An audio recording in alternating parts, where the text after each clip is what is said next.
अस्सलाम वालेकुम स्टूडेंट्स, कैसे हैं आप।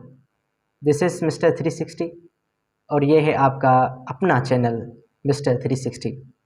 आज हमारी फर्स्ट वीडियो है और जिसमें हम डिस्कस करने जा रहे हैं कि व्हाट इज़ फ़िज़िक्स, फ़िज़िक्स क्या है, फ़िज़िक्स की कैरेक्टरिस्टिक्स क्या हैं और फ़िज़िक्स कैसा सब्जेक्ट है, फ़िज़िक्स में हम क्या क्या पढ़ने वाले हैं, क्या क्या डिस्कवर करने वाले हैं।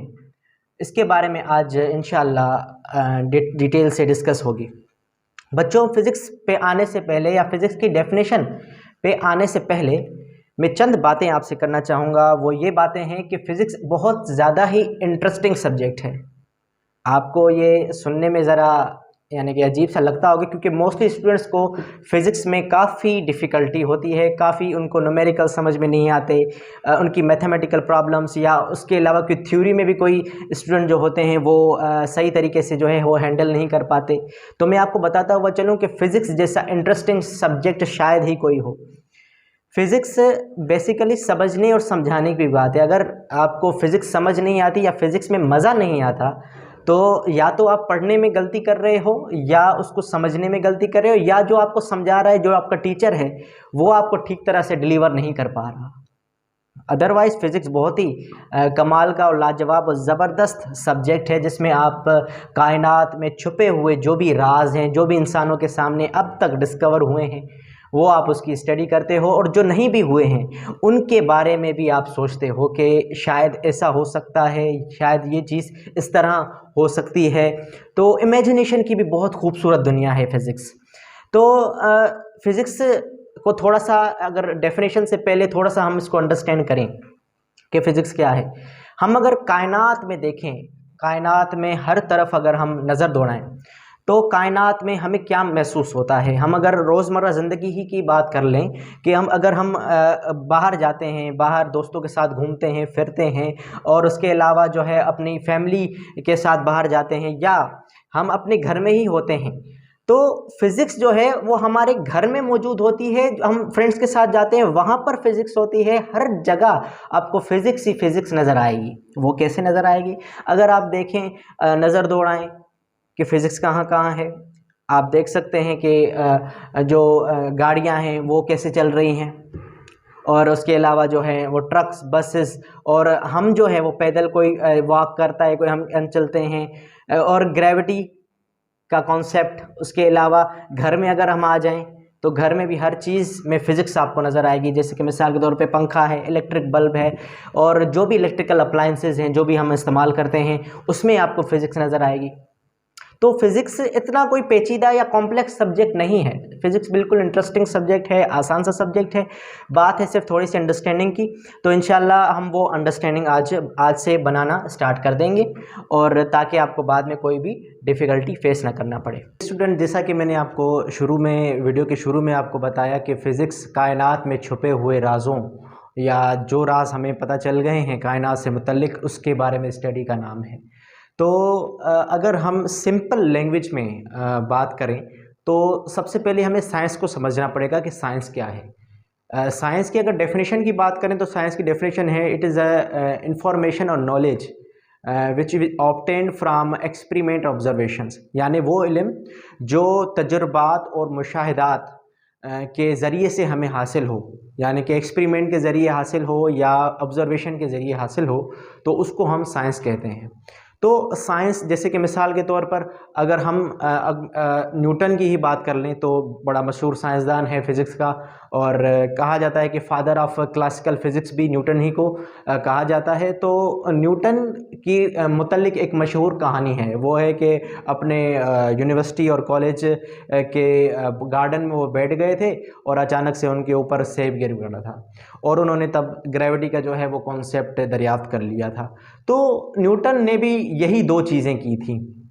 कौन सी चीज़ें की थी? जो मैंने आपको भी बताई, एक्सपेरिमेंट और ऑब्जर्वेशन।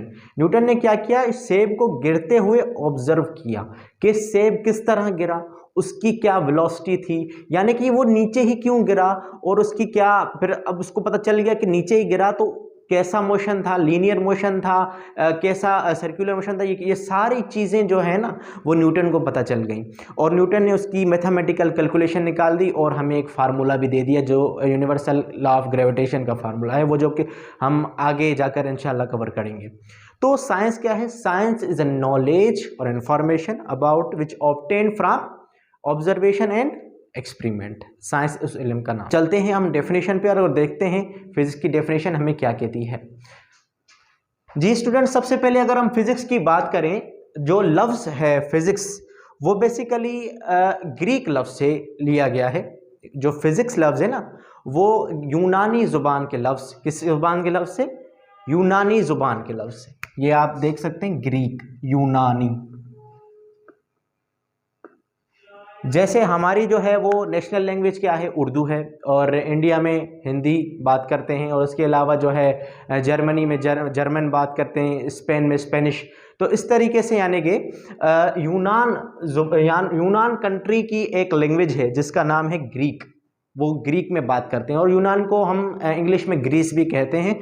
सो फिजिक्स जो लफ्ज़ है फिजिक्स, ये जो लफ्ज़ है फिजिक्स ये लिया गया है यूनानी जुबान के लफ्ज़ फिजिकोस से। कौन से लफ्ज़ से? फिजिकोस से। इस लफ्ज़ से लिया गया है, यानी फिजिकोस से लिया गया है लफ्ज़ फिजिक्स, जिसकी माना है कुदरत। जिसकी माना क्या है? कुदरत, nature. The word physics has been taken from Greek word physikos meaning natural, जिसकी माना क्या हुई? कुदरत। अब अगर हम इसकी प्रॉपर डेफिनेशन की तरफ आए तो डेफिनेशंस तो काफ़ी सारी हमें मिल जाएंगी, लेकिन टू जो इंपॉर्टेंट डेफिनेशंस हैं वो मैंने यहाँ पर कवर करने की कोशिश की है। फर्स्ट जो डेफिनेशन है वो है it is a branch of physical science which deals with the study of matter and energy, यानी कि फिजिकल साइंस की ऐसी शाख जो मैटर और एनर्जी के बारे में तालीम फराम करे या उसके बारे में स्टडी हो। अब मैटर और एनर्जी के बारे में भी हम डिस्कस करेंगे इंशाल्लाह आगे जाके, लेकिन पहले आपने ये बात समझनी है कि it is a branch of physical science. ये एक फिजिकल साइंस की शाख है जो ताल्लुक रखती है, डील का मतलब क्या है? ताल्लुक रखती है with the study of matter and energy. Matter मादा, एनर्जी तवानाई। मादे और तवानाई के ताल्लुक को जाहिर करना किसका काम है? फिजिक्स का काम है। मादे और तवानाई के ताल्लुक को जाहिर करना किसका काम है? फिजिक्स का काम है। और क्या लिखा हुआ है? And the relationship. रिलेशनशिप की माना क्या है? ताल्लुक, बाहिमी जो ताल्लुक है मादे का और तवानाई के साथ, यानी कि उसका जो मिलाप है, ताल्लुक है, उसको हम फिजिक्स कहते हैं। अब मिसाल के तौर पे अगर हम कायनात में ही अगर नज़र दौड़ाएं तो देखें, अगर रोज़मर्रा ज़िंदगी में देखें तो यही दो चीज़ें हैं, मैटर और एनर्जी। यही दो चीज़ें हैं जो हमें नज़र आएंगी और इन दोनों का ताल्लुक भी हमें नज़र आएगा। अब देखें, एनर्जी के बारे में हम आगे जाके डिस्कस करेंगे और जब एनर्जी और मैटर को हम डिस्कस कर लेंगे स्टूडेंट्स, तब आप अच्छी तरीके से समझ जाएंगे कि फिजिक्स का इल्म आखिर हमें कह रहा है। तो आगे बढ़ते हैं। आगे एक और डेफिनेशन है हमारे पास, वो है physics is the one of the most fundamental disciplines. It is to understand that how the universe works, कि कायनात काम कैसे करती है। ये एक फंडामेंटल डिसिप्लिन है। फंडामेंटल यानी कि बुनियादी डिसिप्लिन है कि कायनात जो है वो कैसे काम करती है। अगर हम देखें, गाड़ियां चल रही हैं, वो कैसे चल रही हैं? सूरज चमक रहा है, कैसे चमक रहा है?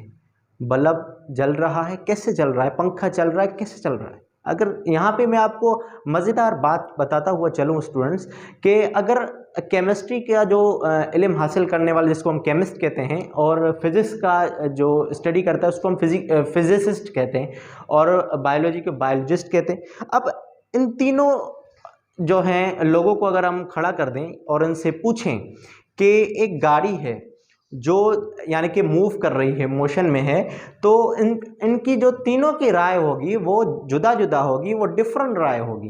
कैसे? अगर हम बात करें बायोलॉजिस्ट की, तो बायोलॉजिस्ट जो है वो अगर गाड़ी को देखेगा वो कहेगा,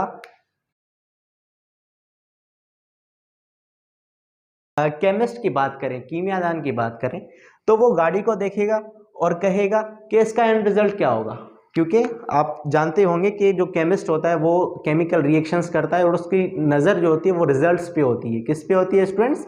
रिजल्ट्स पे होती है। अब अगर हम फिजिसिस्ट से पूछें कि वो गाड़ी जो है वो आ रही है, उसके माइंड में क्या आएगा? उसके माइंड में सिर्फ एक वर्ड आएगा, वो क्या आएगा? वो आएगा ये गाड़ी कैसे चल रही है, how the car is running, या हाउ द कार वर्क्स, कि गाड़ी कैसे काम करती है, गाड़ी कैसे चलती है। तो ये देखा स्टूडेंट्स कि यानी कि बायोलॉजिस्ट की एक अलग राय और उसके अलावा और केमिस्ट की एक अपनी राय होती है, और फिजिसिस्ट की जो राय होती है वो क्या होती है? हाउ, चीज़ें कैसे होती हैं, हाउ थिंग्स विल हैपन, कैसे यानी कि काम होता है, यानी कि जो भी रोज़मर्रा ज़िंदगी में चीज़ें हैं वो किस तरह, यानी कि उनमें तब्दीली किस तरह आती है। तो ये बहुत ही ज़्यादा इंटरेस्टिंग सब्जेक्ट है। आगे बढ़ते हैं, देखते हैं स्टूडेंट्स के आगे हमारे लिए क्या है। मैटर, मैटर में देखें जिसको कहते हैं कि मादा।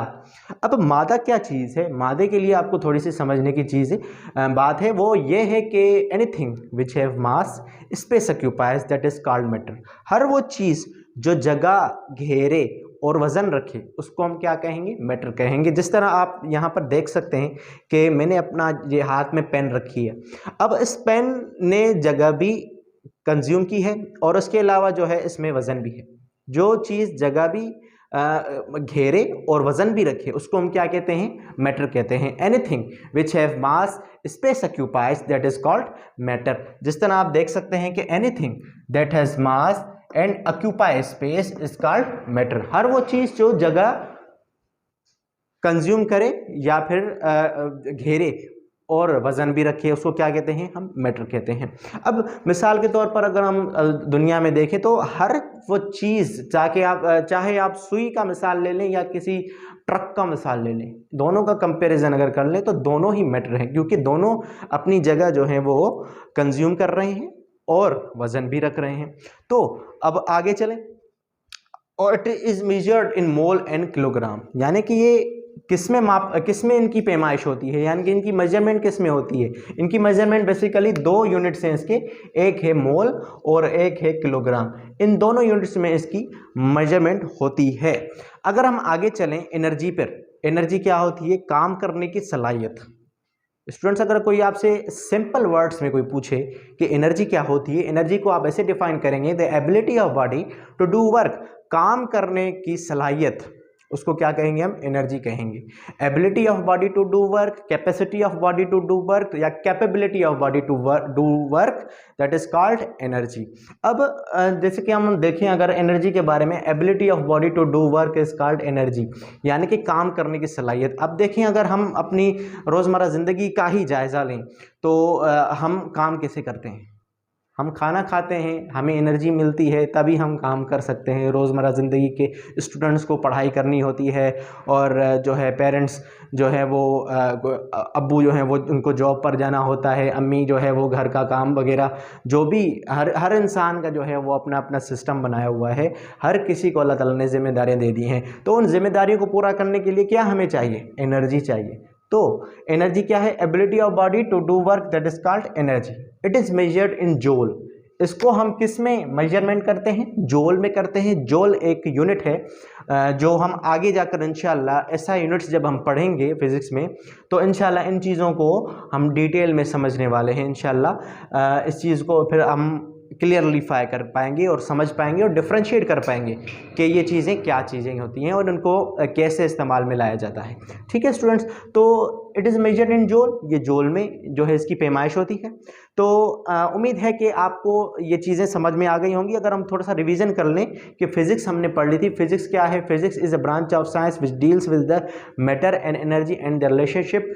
फिजिक्स इल्म तबैयात वो इल्म है जिसमें हम मैटर और एनर्जी की स्टडी करते हैं और दोनों के दरमियान जो रिलेशनशिप होता है उसके बारे में भी स्टडी करते हैं। की वीडियो के लिए बस इतना ही। स्टूडेंट्स अपना बहुत सारा ख्याल रखिएगा। इंशाल्लाह मिलेंगे नेक्स्ट वीडियो में जिसमें हम डिस्कस करेंगे ब्रांचेस ऑफ फिज़िक्स।